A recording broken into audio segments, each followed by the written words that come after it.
আজ আমার সাথে কি হয়েছে দেখো, আমার অন্নপূর্ণা ভান্ডারে টাকা ঢোকেনি। মানে মেসেজ এসছে টাকা ঢোকেনি। তাই আমি গেছিলাম অনলাইনে দোকানে। এই জাস্ট আমি বাড়ি ফিরছি। আমি গিয়ে আমার আধার কার্ডটা দেখালাম যে, "দেখো তো আমার তো ব্যাংকে টাকা আসেনি।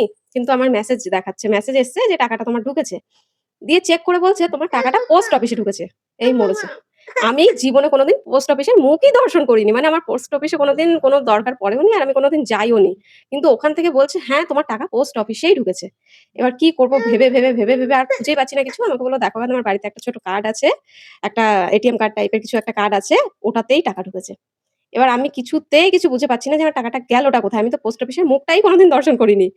তারপরে গিয়ে মনে পড়ল আমার যখন মেয়ে হয় তার ঠিক কয়েক মাস পরে একটা ফোন এসেছিল যে যাদের মেয়ে হয়েছে তাদের কিছু একটা সাবসিডি পাওয়া যাবে হয়তো। তাই সেখানে কৃষ্ণনগর থেকে ফোনটা এসেছিল। সেইখানে আমি গেছিলাম আর ওখানে একটা কার্ড দিয়েছিল আমাকে। বলেছিল এই কার্ডটা চেক করতে। এবার কার্ডটা সম্পর্কে কিছু বলেওনি, এটা কিছু আমি জানিও না। কার্ডটা আমি কতবার ফেলেও দিতে চেয়েছি যে এটা কিসের না কিসের কার্ড হয়তো ফালতু কিছু। এখন গিয়ে দেখছি যে ওটা আমার পোস্ট অফিসে একটা অ্যাকাউন্ট হয়েছে।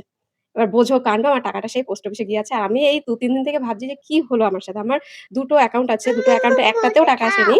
কিন্তু দেখাচ্ছে যে টাকা ঢুকেছে। দেখো আমি ঘেমে পুরো জল হয়ে গেছি। আমি জাস্ট ফিরলাম বাড়ি এক্ষুনি।